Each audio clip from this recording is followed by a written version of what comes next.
Good evening, everyone. Welcome back to Illini Drive. I'm your host, Josh Pietsch, joined alongside, as usual, by Gabby Hajduk. Gabby, we're going to get right into it. Tuesday night, while I was in a meeting with a Nationals member from my frat, you were watching the first episode of The Bachelorette, so jump right into it. How was it? Horrible. Oh. That's all I really... No. I'll talk about it, but it was horrible. So... There was drama in the first... Well, no, let me restart. Let me rewind. The first, 30 to 45 minutes of the show was just all talking about COVID and them having to quarantine. Stupid stuff. Such pointless stuff. They wasted so much time. It was so boring. And then we finally meet the guys. Half of them were super weird and had, super weird entrances. And then... within 5 minutes of all the guys being there was already drama because two guys were from a similar area, and one of the guys had gotten in a DM from this girl saying that the other contestant on The Bachelor had DM'd her, and that he was being disloyal to being a Bachelorette contestant, and he told Claire, the Bachelorette, and she was and got the other guy, got the other guy, and basically, spoiler alert, the guy who tried to start the drama went home. Yeah. Because that's stupid to start drama on night one with a guy you don't know. With a girl you're just trying to get to know. Why are you making it about another dude? Spend time getting to know her. And then all the other guys were pissed because 10 of them didn't even get to talk to her because she was busy dealing with that. She cried 50 times. It was horrible. Worst first episode I've ever seen. But we're still gonna watch. Wow. So, yeah, I mean... So it was horrible. It was trash. I was going to say, it sounds like an awful one. Awful. I am horrible. Being forced, by the way, for the audience to watch next week. That's a strong word. With Gabby, which I'm not excited for. But maybe I'll get super into it. I told you, I got kind of into The Bachelorette with Hannah B. Yeah. So, maybe? I'm assuming it'll be better once Claire leaves, which apparently we're supposed to have 4 episodes of Claire. Just for her to leave 4 episodes. And I don't care, honestly. I don't want to watch next week. I don't want to watch. I want to wait for Tasha, right? Yeah. Yeah. Well, she'll be there, but you have to get the backstory first. Right, I do. Either way... I'm feeling bad about this season. I'll be caught up next week. I'm not excited for it. I'm really not either, but gotta do what you gotta do. What did Brendan think? He also thought it was trash. We looked at each other at the end and we were like, this is bad. He was like, this is really bad. No, it was halfway through and we're like, should we keep watching? And we were both like, I guess. How long is it? 2 hours. 2 hours? This is a college basketball game commitment? Yeah. Every week? I don't know if they're all 2 hours though. But yeah, it was trash. Starting at 7, so we have to run from the show on Tuesdays. We'll get done at 6:57, hop in your car, and then go over there. We have to walk because then we'd have to park my car in the spot. And then that's a 3-minute walk. All right, I got it. We get Brendan to record it, or he just pauses it and then waits for us, and we skip through some commercials. Or we just run. Just run home. Maybe we shouldn't plan our schedule for next week on the show. Yeah, okay. All right, we can do that later. But yeah, Bachelorette sucks. So, yeah. Disappointing. Bachelorette, not good, but what is good is we have a start date for Illini football next week. We are a day away from being 1 week away from college football. Illinois opens the Big Ten season, and this season for the Big Ten, playing Wisconsin Friday night, October 23rd at 7 p.m., right, Gabby? Correct. And guess who will be there? I was just about to say, Me. You get to go. And guess who gets to write 3 stories? Me, because Josh is rude and won't do his job, so I'll do it for him. That's open for interpretation, but hey, I'm at least buying you Dunkin' because of it. A large, too. A large, yeah. With how many espresso shots? That's Starbucks. You should really owe me Starbucks, but I'll let it slide. You'll let it slide. I feel like I'm getting off pretty easy here. Okay, then Starbucks. Anyways. We can negotiate later. But yeah, so I'm going to be at Wisconsin, so we'll definitely have a recap for you guys that following Tuesday. I'm excited. It's going to be weird to be there with no fans. That's what I'm most honest. It's going to be weird, but I'm excited to see how that's going to play out. And I'm honestly so grateful that I get to go because not a lot of people are getting to go press-wise. And then literally press and family are the only people at these games this whole year. So I feel like we're in a really fortunate position. So that's exciting, but I'm confused. Here's why I'm confused. The spread for this game, 23.5. The spread is favoring Wisconsin. Yeah, negative 23.5 Wisconsin. Why, if people are thinking this to be that big of like this bad of a game, basically, why is this kicking off the Big Ten season? See, that's what I'm confused about too, right? Because Wisconsin probably got just a little worse from last year. Illinois, in my opinion, got better. Is at least a mile better. Mm-hmm. Illinois beat Wisconsin at home after playing a terrible first half, keep in mind. Illinois got better in the second half of the season, played a really good team in their bowl game. Quarterback is hurt. And their quarterback is hurt. Who's their backup? And our is defense he supposed to be that our good? defense is made to stop a defense, especially in the air, like Wisconsin's. How in the world do they have a bigger spread in this game than Ohio State and Nebraska? I don't know. I'm really confused. It confuses me too, just because then, like, why is this? Because everyone's going to be watching this game. Start a Big Ten season. It's Friday night football. Like, that's cool. Take me back to, like, high school. I don't really know if I want to do that. They probably gave it to Illinois because they were supposed to kick off the season before against Ohio State. So, like, all right, true. maybe. But also, like, this is going to be a good game. Yeah, the line for Nebraska at Ohio State is 21.5 Ohio State. How in the world can you predict Ohio State beats Nebraska by less than Wisconsin may beat Illinois? Yeah. I don't understand that. I'm looking at Wisconsin's backup, who's supposed to probably be this. Jack Cohn's out indefinitely, right? He is. Okay.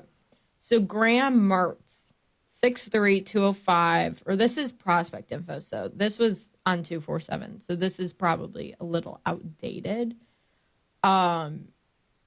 He's a freshman, but he enrolled early at, or no, he might be a sophomore. Hold on. I don't know, but we can keep going. I'll bring this up later. I don't know. It just feels wrong to me to like have that, to expect that big of a difference in points to have, because everyone's going to be watching this game. Yeah. So you would want it to be the best, one of the best games, because you want the TV ratings, you want the money. They've lost so much money. You know what I mean? So I don't know. I feel like that spread will get a little smaller once we get closer. Well, I think this is just the that first one. People are going to hammer Illinois' side of this, right, on the betting odds. Obviously, I can't speak for anyone, but 23.5. Yeah, there's no way Wisconsin covers that.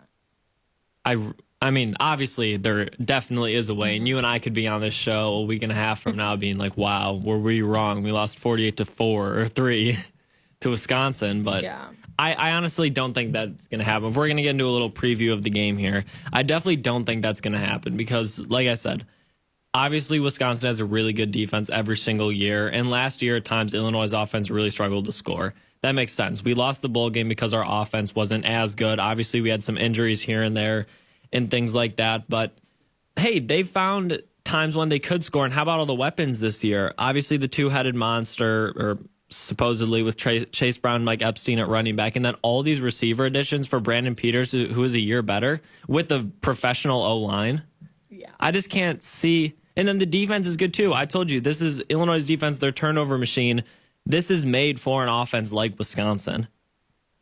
Yeah, I don't. Well, so I'm looking. Mertz, the backup quarterback, he's a redshirt freshman. So he redshirted last year. Obviously, was under Jack Cohn last year. He played in like 2 games, nothing really much. But I don't know. He's 6'3". Good size. So average size, I would say, right, for a quarterback. How much does he weigh? It doesn't say on the Badger website. It said 205 at 24/7, but I think that was like a long time So he's probably put on 15, 20 pounds. Probably, yeah. So, I mean, who knows? He looks like Jack Cohen. Like, they all look the same over in Wisconsin. Really? I mean, yeah. But I think when you really break down Illinois' offense and the weapons they have, I mean, this is just off the top of my head.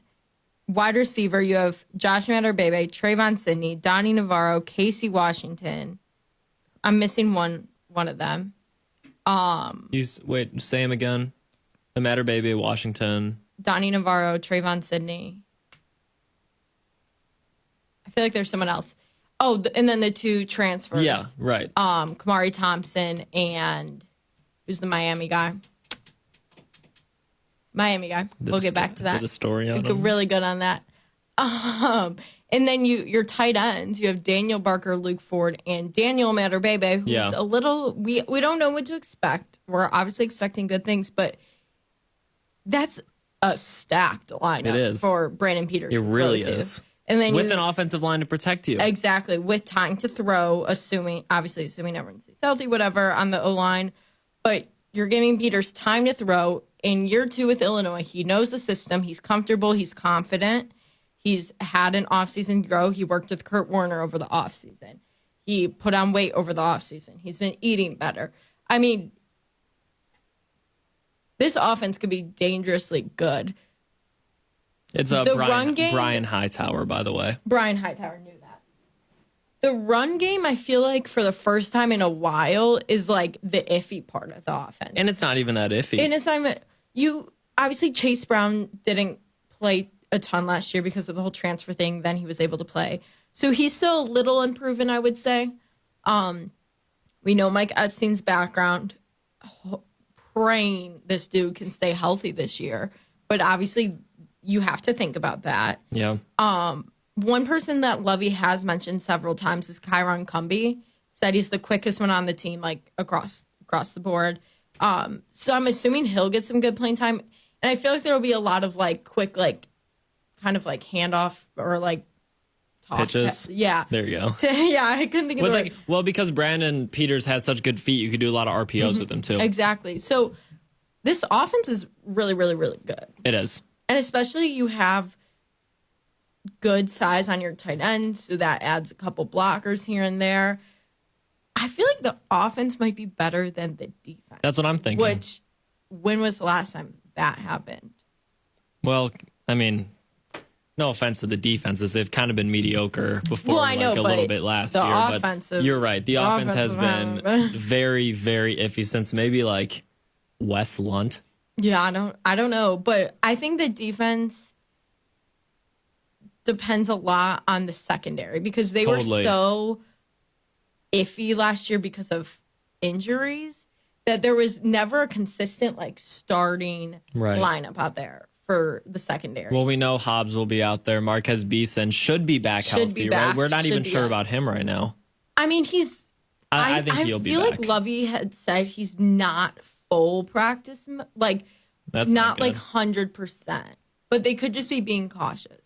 But I think he's like now, and we're a week out. I think he's like 99 though. I think he'll start. So you do think he's going to start? Well, that's good because Kez might be like the best player on the team. Yeah, period. like he might develop into the best player. Might be the best player on this team, at least potential-wise, for sure. The potential. Obviously, we haven't seen him play at all because of the injury last year in training camp, which is so unfortunate. But I'm really interested to see kind of how he pans out because he is like the highest recruit or one of them. Is he a Florida kid? I think he's Texas. Florida or Texas. I get him interchanged so much. But whatever it is, I really... Like, I've been excited to watch him since last year. When I heard that he went down before, I was like, yeah, I was Dallas, Texas. Dallas, Texas. All right. Hey, I have a theory about Texas recruits. So he's got to prove himself to me. What's your theory? So you know how Texas, the University of Texas, is like number 1 or 2 in Big 12 recruiting every single year? Yeah. When was the last time they were like number 1 in the conference? A long time. And obviously, it goes without saying that the high majority of Texas's recruits are from Texas because, they have huge high school football and you have these ginormous stadiums and all those high-paid coaches and schools and stuff like that. So you expect it to be so good. Well, then if Texas gets a bunch of 4 or 5 stars from their home state and they're out here losing at home to TCU, like... it makes you question things because here or there, if you're a top 1 or 2 in your conference, you should be a national championship contender, and they really haven't gotten that. So that's my little spiel on Texas recruiting. A lot of people I know agree. Marquez will be a little different. I really hope so. Hey, also we have Lovie Smith coaching him. I didn't really see. I'm just looking at his 24/7 page.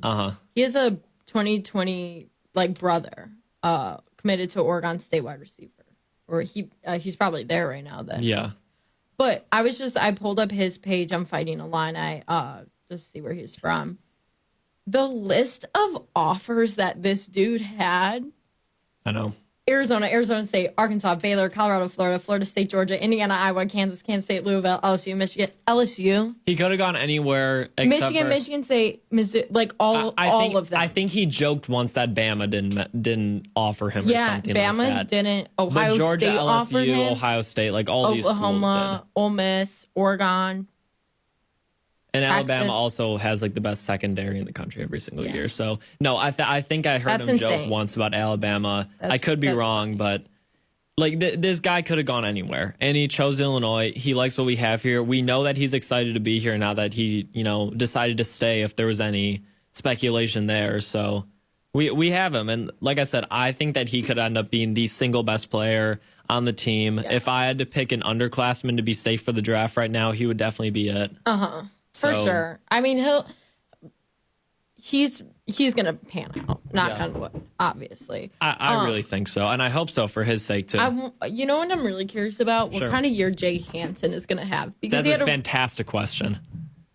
Because I feel like he played really well last year, ended with an injury. Can he get to that level again? And if he wants to get drafted, he needs to surpass the level he was at last year. I know, and he made a big jump last year. Yeah. Didn't he lead the nation in turnovers, and he didn't even play the whole season? Mm-hmm. So he's got to do that, plus a little bit more consistency with his tackling. Yes, that's the whole Illinois defense. Because he's undersized a little bit. Tackling. Yeah. They can't tackle in the open field. Can't is a strong word. They can, and they do. Well, that's what happened against the Nebraska game, right? I think Lovie said it in several press conferences last year that the open field tackling has to get better. It's you can create all these turnovers to keep you in the game, but you're never going to win a game if you just let open field tackles are what you're supposed to do on defense. You know what I mean? So I feel like sometimes the defense got so caught up in the whole idea of Lovie ball and getting the turnover, making the big play that they not forget, but they don't make the small plays. Yeah. And that's the small plays lead to the big drives down the field. I hate to do it, but the Steelers, they're so bad at open field tackles, so bad. Nice comparison. Thank you. It's true. I did that comparison last year too, because the Steelers defense reminds me of Lovie's defense because it's so focused on takeaways and big plays. Yeah. That you give up 5 small plays in a row, they're in the end zone. Well, hopefully things change. We're going to take a little break. We're going to keep talking about this when we get back on Illini Drive.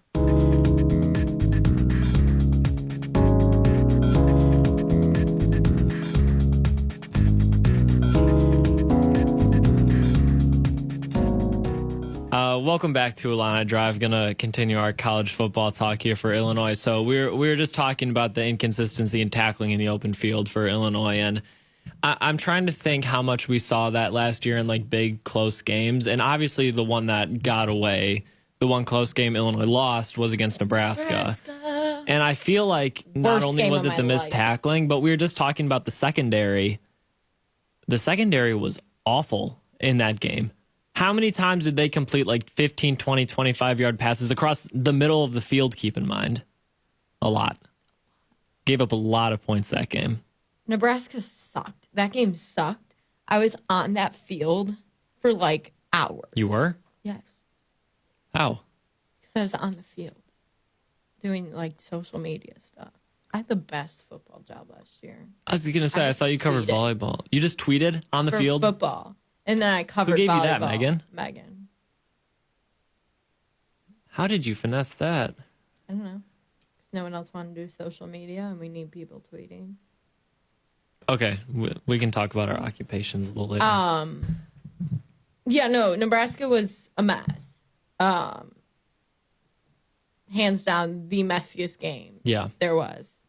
I don't know. I have to assume they worked on that a lot the offseason. Because that was something Lovey pointed out a lot last year in press conferences. And, I mean, if you can't tackle in the open field, you're not going to win games against good teams. Yeah. If you can't do the basics of defense, you're not going to do it. Because we stop teams by getting turnovers. That's not going to fly every single game of the season. You have to do the basics right. Like, Illinois' tackling against Iowa, when it was a 19-10 or something that game, fantastic. The defensive line stopped the run. It was great. Stanley must have been having a bad game, or like in the secondary stepped up a little bit. Iowa only scored 19 points against Illinois at home. So that was pretty good. But then you turn around, obviously what happened against Northwestern, half the starting lineup was out. Everyone was hurt. And then Cal was just a better team. Like, I don't think anyone can really get mad about the Cal game. No. Every single Illinois writer predicted Cal to win. Yeah, Illinois also just kind of played a flat game. Yeah, but like also they're like, I remember when their starting quarterback, I feel like they could have played better. When their starting quarterback played, he was like 5-1 or something on the year. Yeah. Like, they were really good.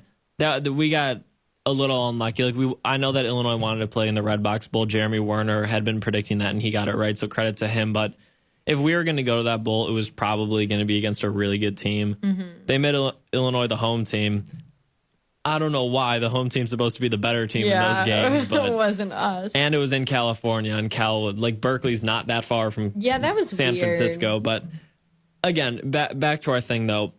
Jake Hansen, Milo Eifler, Nate Hobbs, these guys are going to be really key for the season, because if your best players aren't making big plays and making tackles in the open field, you're going to give up a lot of points this year. Yeah, I want to talk real quick about on October 1st, the Wisconsin running back, I can't say it, Nakia Watson. I don't know if I'm saying his first name right. He was the one who said, like in a video, Illinois definitely deserves a butt whooping from last year. I hope they force a fumble off of him. That'd be fun. I really hope so. I think that'd be funny. And I know they all saw it. I'm pretty sure one of them said something on Twitter about it. I feel like it was Milo Eifler or something. He just like laughed about it or something. So you know he's going for him. I mean, it's not a bad thing to say. Like, that's just competitiveness. But like, no, it he was bold is. for saying that in a video that was going to get put on Twitter, because now everyone's. Think about it. I mean, I love the competition. I love that. Think about it. They don't lose to U of I. Their only loss of the regular season is against Ohio State. And then they go to the championship, and think about it. They took a lead, like a 2-touchdown lead on Ohio State in the first half. What if they go and win that game? If they do end up winning the Big Ten championship and they hadn't lost to UIUC, they're in the college football playoff. Yeah. Illinois totally changed their season around. Tough. I understand the competitiveness. If I were at Wisconsin, I would want them to do the exact same thing. I don't think there's anything wrong with that. Like, you know how like Illinois basketball with Iowa was famous for? Like, those guys get after each other in every single way possible. There's pictures of little McCaffrey and DeMonte like forehead to forehead on the court. They're trash talking each other on Twitter. I love that. Because you think about it, like they probably have nothing against them as people. They're just really, really competitive because they're a good team, and I like Wisconsin. They've always been fun to watch, really well coached over the years. Yeah. I'm just really excited because I think it's going to be intense. It's going to be under the lights. Illinois is going to surprise people without a doubt. Hopefully. Without a doubt. I'm nervous. Even if Illinois loses by a touchdown, I think that there are going to be people that are like, okay, this team has gotten a lot better, because no one's going to think Illinois got better because they added transfers and they don't have any huge name recruits, but Beeson's healthy and we have all these guys and Luke Ford is finally eligible. I'm so excited to see what Luke Ford's going to do. Me too. Like, that is going to be a beast. I think he's going to be a big difference. Not like a big difference maker, but like he's going to be a good target for Brandon Peters. He's just big. Yeah. He's a big dude. Every quarterback likes a good tight end. Yeah. I want to ask you before we move different topics. We won't do score predictions or anything quite yet. We'll do that next week. But realistically, what are the chances of Illinois winning this game? Realistically. Not talking about like fairy tale ending like last year. Like realistically coming out with the win. Not necessarily convincingly, but like not on a last second field goal. So like Illinois wins the game. Yeah. They're up 4. They hold them on a last drive, whatever. I think if Illinois and Wisconsin played 10 times at Wisconsin, Illinois would win 2 or 3 of them. Okay, so you're saying 25% chance. Maximum. Max.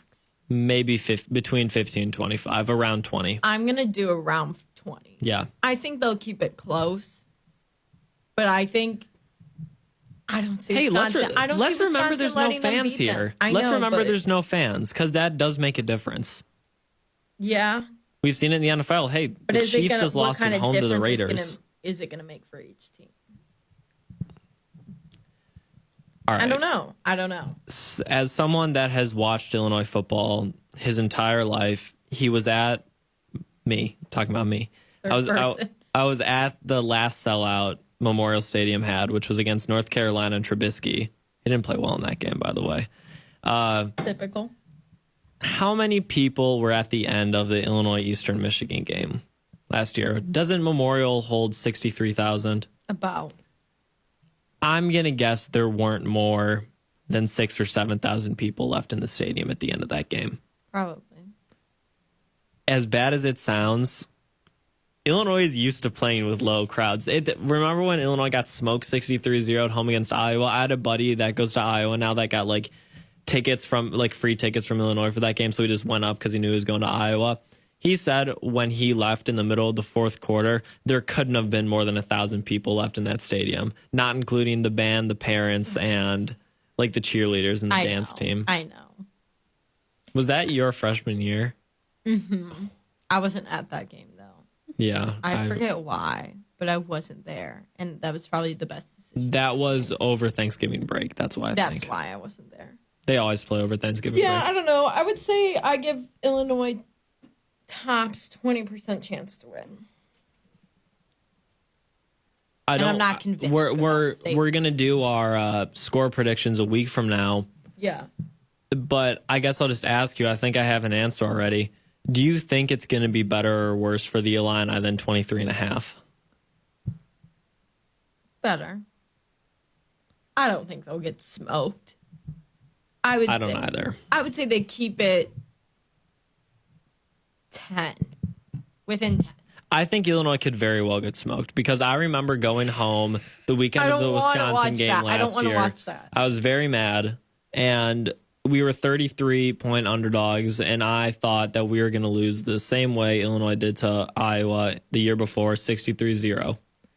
And I feel a lot more confident right now. So I have a buddy in my frat who for some reason, I don't know what it is, he gets very, very good hunches about games. So last year in the middle of the season when Penn State was rolling, Illinois basketball is traditionally really bad against Penn State. He was like, that's the game that I'm least worried about. Okay. This year. And I said, you're crazy. When we're at Penn State, we're going to get killed. And he's like, no. Trust me. He also said the same thing about Wisconsin football last year. That's scary. So, and that's really the only 2 times he's done it. So I was like, except for he said he felt okay about the Iowa basketball game and what happened. We barely won. So he's saying he loves Patrick Catazone thinks similarly too. It's not him, but he thinks that this defense is set up for a team like Wisconsin. He thinks that we're a lot better than people think Illinois is. That's what I want to think. I want to think Illinois is a lot better, but I don't have. I have trust issues with this. I think Illinois is projected to go 2-6. I have major trust issues with Illinois football. Major. But, yeah, I think that's kind of goes without saying. I have major trust issues with any Illinois sports team. I don't even trust basketball this year. I trust them more. Yeah. But I don't 100% trust them. I don't know. It's the Daily Line of Sports editor, everyone. No trust in her. I'm supposed to be unbiased. That's true. It's not my team. Yeah. I cover it. You cover them. I cover them, but they're not my team anymore. Maybe someday. I don't know. Hey, whatever it is, I'm really excited. I'm excited to probably finally put some money on a sports game for the first time. I'm excited to get no. It's legal now. I'm excited for the disappointment that's going to come with every single drive. I'm really excited not to write a recap after. Thank you, Gabby, Starbucks. And I'm even more excited for the next week on Halloween to be right with you at Memorial Stadium against Purdue. Exciting. Really excited for that. Spooky. That's scary. The first home game on Halloween. If we lose, it's a Halloween curse. That is a little weird. Actually, no, it's not. Spooky season. No, you're just freaking me out. The press box is haunted. The press box Isn't there some legend that like there's bodies buried under Memorial Stadium? What if they come out at I thought that was Tennessee in Knoxville, the Volunteers. I thought that they keep like their dead bodies underneath the football field. That one might be true though, actually. I think there's something about someone or people being buried on a Memorial Stadium. I'm pretty sure that's true. Like it's like a thing. It's probably not true, but maybe if the game's at night, like something crazy will happen. I'm going to guess that it's definitely going to be an 11 o'clock game. Illinois at home against Purdue is not going to get the top, Big Ten slot. So I'll guess 11 o'clock.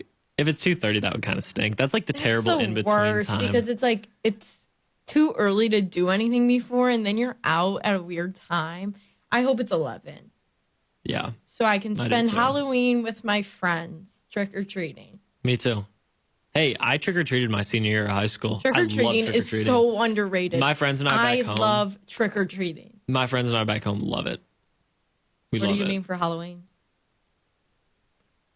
I might be Donald Trump for Halloween. Oh my gosh, no. Why? No, I won't allow. Could you do my I can makeup? do your makeup. Yeah, I'll do your makeup. See, you will allow it. No, you can't be Donald Trump. If I wouldn't have gotten a haircut recently, I could have like poofed it a little bit, and true. It would have been good because I have the suit. Be Joe Biden. Bag. That's not as fun. No, it's not as fun. It's not as fun. It's not as obvious. All right, break in a couple minutes, but before, Gabby, I'm gonna give a little rundown on the MLB playoffs because we'll have some baseball fan listeners right now. So for those that do or don't know what's going on, the Tampa Bay Rays are against the now infamous Houston Astros in the ALCS, and they were up 3-0.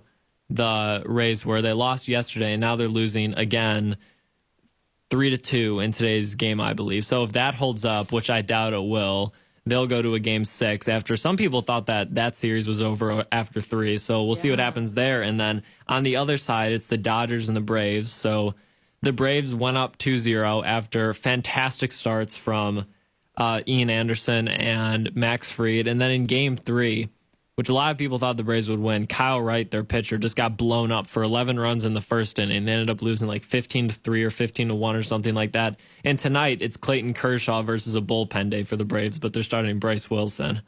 So, I mean, I think that anyone can listen to that and say neither of those series are probably over, especially the one that's played at Globe Life Field in Atlanta and the Dodgers. Gabby, did you know that they're bubbling these? I did not. Yeah, so the ALCS is at Petco Park, San Diego, where the Padres play, and the NLCS is at the brand new Globe Life Field in Arlington, Texas, where the Rangers play. Interesting. And I probably shouldn't be admitting this, but I've watched no playoff baseball. Hey, I haven't either. No playoff But I keep up with it. I haven't had time to watch it. I've been keeping up with the Astro series because I hate the Astros. Me too. Which is sad because I actually used to really like the Astros. Really? I thought they were super well coached. A lot of like great guys on their team. Well, I feel Clearly, like that's everyone not true. loved Altuve because they're like, oh, he's such an underdog and he has this great story. Cheater. Altuve might be my least favorite player in the league. Cheater. That's least favorite to watch. I don't know. Yeah, I feel bad. I just like watching them lose now. I feel bad for Astros fans because even they get hate. And well, yeah, it's not their fault. Oh my god! But they're probably not going to leave their team. But a lot of people don't admit that they did anything wrong, which might be the worst part. If you can't admit that they cheated, like you need serious psychological help. That's that is pretty true.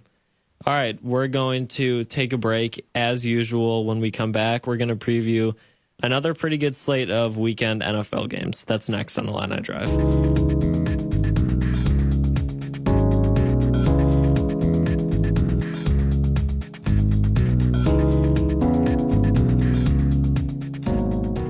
Welcome back to Illini Drive. So for the NFL this week, no Thursday game. So I guess instead of talking about tonight's game like we usually do, we'll fill that in with a little bit of NFL news. As a lot of people know, Le'Veon Bell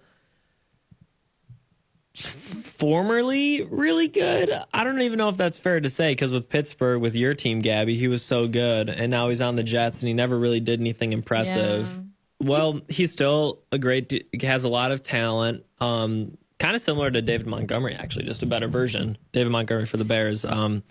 But he's expected to sign with the Chiefs now, an already super high octane offense. Yeah, my opinions on Le'Veon Bell are a little different than most people's. How come? Oh, how come? Because we offered him a bigger contract than the Jets did, but he didn't take our contract thinking he would get something better and then didn't get anything better, and now it's just throwing his whole career away. A lot of people don't like Bell anymore. Yeah, he was just another issue that the Steelers had to deal with for a couple years, and everybody said the Steelers were the bad guys, but now look, same thing with Brown. I was going to say Antonio Brown and Le'Veon Bell. Everyone needs to chill on the Steelers. They know what they're doing. They're probably the best organization. Like the best ran organization. Yes, they Patriots? Are. Yes. Like of all time. Steelers are the best. 49ers, Packers, Patriots. They might have something to say. Steelers are so much better. How many head coaches have they ever had? Not a lot. 3, 4 maybe? It's because they're a great organization. Anyways, we're not talking about Steelers.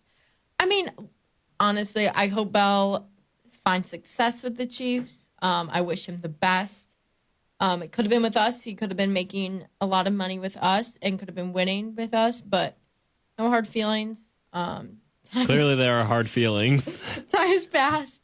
No, it'll be interesting to see, though, with the Chiefs, with Clyde Edwards-Helaire has been tearing it up, what kind of playing time Bell is going to get, how he fits in their system. I'm interested. The Chiefs are already stacked, so this is just unfortunate for the rest of the AFC. But it'll be interesting. I don't know. Yeah, no. I don't have a strong opinion about, where he went. You know what I mean? Same. I wonder what this means for... There were so many people saying he was going to go back to Steelers. That wasn't going to happen. No, never going to happen. Tomlin's done. Which is weird because it's kind of the perfect fit, but... Yeah. Anyways... Yeah, it was...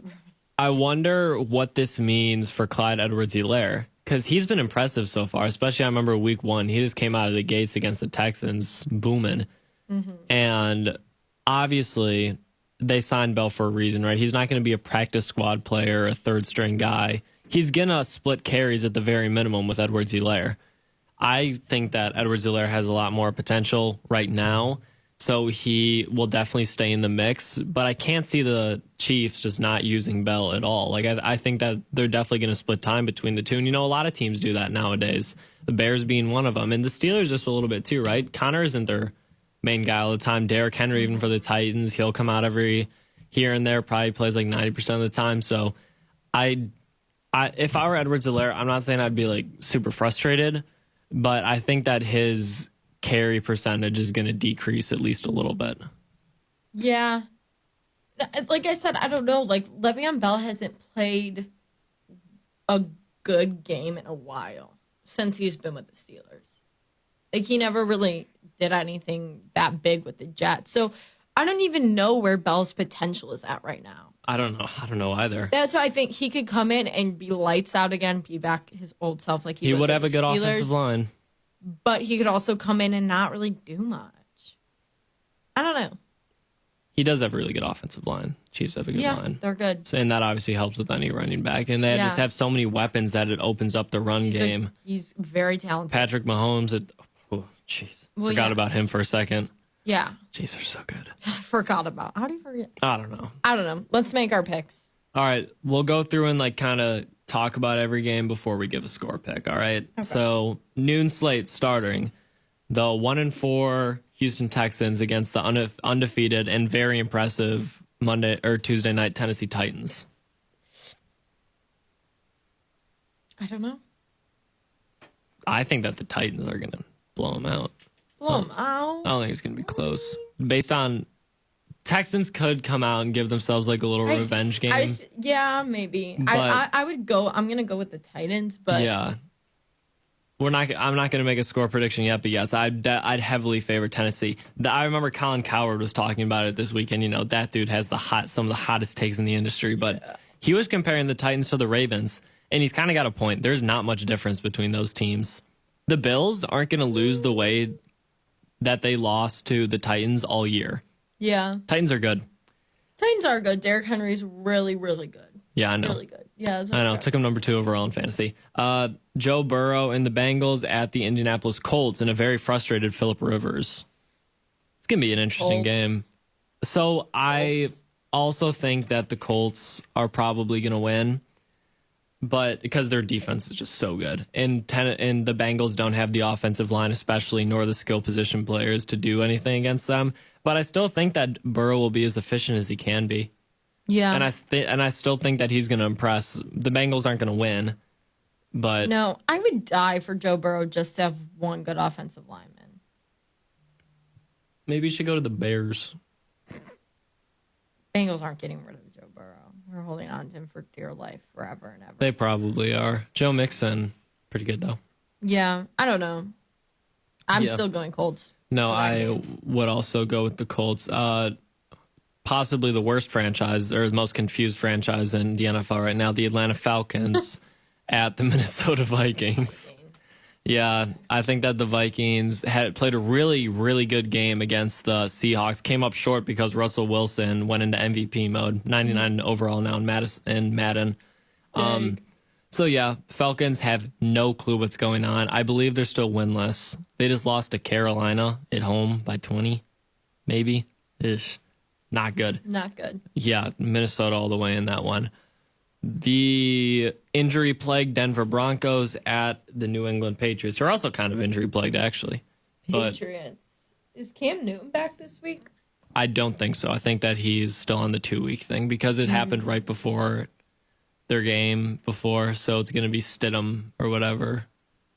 Or will it be him? I'm not sure. I don't know. I'll still go Patriots. Yeah, I would also still go with the Patriots. I think that I really thought that Denver was going to be okay with this year if Drew Lock would have stayed healthy. He's good. Yeah.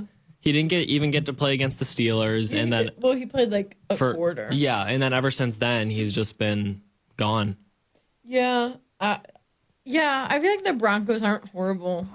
They've obviously had a lot of injuries, but they'll probably make it a little too close for comfort before the Patriots come back. Yeah, Bill Belichick's not losing. This is not a very intriguing game. Also on the noon slate, the Washington football team at the New York Giants. The games this week are not good. Some of them are. You'll see. It gets better. Giants? Yeah, like I said, not going to make my pick yet, but I think that, well, Washington's having QB problems right now. They've used 3 quarterbacks, Dwayne Haskins, Kyle Allen, then Alex Smith is back. What's going on there? I was scared for my life watching him on Sunday. Yeah. I don't know why you're giving up on Dwayne Haskins already. Same. If you drafted him, use them. Kyle Allen's not good. No. He's a worse Dwayne Haskins, and Alex Smith is a cool story, but let's be honest here. He's not going to win. Well, he might, but I don't know. I would rather see Haskins or Smith. Quit it with the Kyle Allen stuff. Baltimore at Philadelphia. Baltimore's going to stomp on them. Yeah, I'm not sure that there's much to say there. Jalen Hurts will have to come in because the Wentz can't handle the defense. Lamar Jackson's probably going to run all over him. Will Lamar Jackson have 150 rushing yards? Ooh. All right, so we're going to just skip over that one. This might be the best game of the week, Gabby. Browns at Steelers. Also in the noon slate. I've never been more terrified. This is a really, really good game. I've never been more terrified. I want to go. I would love to go. I would love to be there waving my terrible towel in my Juju jersey. Things don't work out like that, do they? Hold off on your prediction. I will. Let's just talk about it a little bit. The game scares me for multiple reasons. One, Myles Garrett. Yeah, that dude's... Ew. I think, even though obviously Mason Rudolph's, knock on wood, not going to be out there, I think he's going to go to murder Ben. Well, you can talk about Garrett's personality all you want. He's a good football player. He's a great football player. Yeah. He's going to go out there and murder Ben if the line does not protect him. And the line's been a little shaky this season. It's been inconsistent. You need to be on your best game. If I'm Ben Roethlisberger, I am literally gifting my O-line like $2,000 before this game. It's chump change. I know what you mean. Buy him like a watch or something. I don't care. Because they better be on their tip-top game. Because if not, Myles Garrett is going to destroy Ben. And I'm scared. Every time Ben gets knocked down, I like have a panic attack. Yeah, I mean, I am not a fan of Baker Mayfield and the Cleveland offense, but they've been showing up, so I think it's going to be a really good game. Odell has showed up, and I'm scared because no one in the Illinois, oh my God, no one in the Steelers secondary can cover Odell. So I think it's about making Baker, like rushing Baker, getting pressure on him to make a bad throw. Because if you get it, if Odell is open and Baker is timed, touchdown every time. Yeah. Steelers secondary is not impressive. It's going to be a good game. Second to last, that's a top 3 game of the week, by the way. Second to last game in the noon slate, the Bears at the Carolina Panthers. Ooh. Who's Carolina's record? Give me just a moment. They are 3-2. Lost their first 2 and now have won their last 3. They just beat the Falcons 23-6. What do you think about that game? So I'm a little confused here because the Bears are coming off their best win of the season by far. You did not take the Bears, by the way. You took the Buccaneers and you were wrong. I thought I took the Bears. You did not. Oh. You did not. No. You might. No, we didn't do that game. I went home. We didn't do that game together. I took the Bears. I took the Bears. I would have taken the Buccaneers. So I would have been wrong took too. the Buccaneers. I took the Bears. Yeah, those Bears fans, we always get it wrong. I feel like this is a weird game for the Bears because they're coming off a week, like I said, their best win of the season. And if they build off of that, I can definitely see the Bears just taking care of business in the game. Like maybe it's sometimes a little too close for comfort, but really just, pulling ahead, maybe like a touchdown lead the whole time. But at the same time, Carolina's good. I'm high on Teddy Bridgewater for a reason. I do think he's really good. And Carolina's at home, and I think that they have some fans as well. This is going to be a good game. I'm not sure about my pick yet. I think it'll be a good game, too. I also like Teddy. The Bears have been home for a couple games, right? They have. So they're going to be on the road, obviously. Yep. So it'll be interesting to see how well Nick Foles travels. He wanted, in Atlanta, he seemed totally fine, so. Yeah. I don't know. I don't have a pick yet. I don't. We'll see. We'll come back to it, obviously. Like we will all these games. This is kind of the toilet bowl game of the week besides Washington Jets. Washington Giants is, well, I guess there's 2 in a row actually here. Detroit at Jacksonville. Ooh, that's brutal. Wait till you hear the next one. I'm Jets at who? Jets at Dolphins. There's some bad games games this week. I don't even have anything to say. We don't have to. I mean, Matthew Stafford against Gardner Minshew, 2 totally different personalities. That'll be fun. Sam Darnold and the worst coach in the league, Adam Gase, at Fitzmagic. It's not to a time yet. Miami's been playing well. That's actually a pretty easy one. So here is actually a really good game. This is the one I'm second most excited for. Green Bay at Tampa Bay. That is going to be a good game because Tom Brady's going to show out for that game.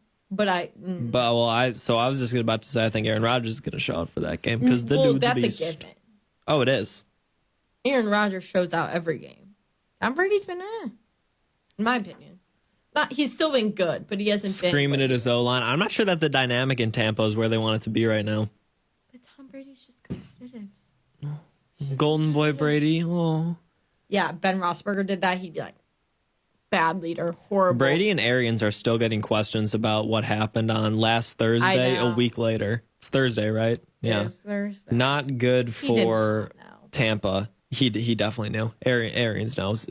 He's just golden boy and not very good. Yeah. Los Angeles at San Francisco. San Francisco has a hurt QB. Kansas City at Buffalo. That's a really good game. That'll be a good game. That's the first Monday night game. And Kansas City's coming off their first loss. Yeah, that's going to be really good. Then Arizona at Dallas. Dallas doesn't have their starting quarterback, but what the heck is his name? The redhead. I don't know. Come on, he was the Bengals quarterback for so many years. Oh, Andy Dalton. Andy Dalton. All right, score predictions. Houston at Tennessee. Oh, Houston at Tennessee. I can't make score predictions for every game. All right. But I'll see win-loss. Houston at Tennessee. Tennessee 31-21. Okay. Bengals at Colts. Colts. Yeah, Colts by... Probably by like 7. Yeah, Colts by 13, probably for me. Atlanta at Minnesota. I'm going to go Minnesota like 31-3. Yeah, I don't think this game's going to be close at all. Denver at New England will be close. Will be close. Probably like 3 points, New England. Yeah, 24-21-ish in the realm. Toilet Bowl, Washington at Giants. 0-0. No. Giants by like 5. 10-10 tie. Ugh. No, I'm going to take the Giants by 1. Okay. Baltimore. It's actually going to be a pretty good game. Baltimore at Philadelphia. Baltimore by like 20. Yeah. Baltimore by 17. Cleveland at Pittsburgh. I'm going to ride and go Pittsburgh. Yeah, I'm going to take... By like 3. I'm going to take Pittsburgh as well by 6. Okay. Chicago at Carolina. Carolina. Carolina by 6. Chicago Carolina by 6. By 3. Chicago by 6. Okay. Detroit at Jacksonville. Jacksonville by like 6. Detroit by 4. I don't know. New York Jets at the Dolphins. Dolphins by 30. Dolphins by 20. Green Bay at Tampa Bay. Green Bay by 7. Green Bay by something like that. Los Angeles Rams at the 49ers. Rams by like 10. Yeah, Rams by at least a couple touchdowns. Kansas City at Buffalo. Fantastic game. Kansas City by 3. 7. I'm going to go... I don't know who I want back-to-back loss. I'm going to go Buffalo by 6, and then finally Arizona at Dallas. Arizona by 7. Dallas by 6. Thank you all for listening. From Gabby and Josh, this has been Illini Drive.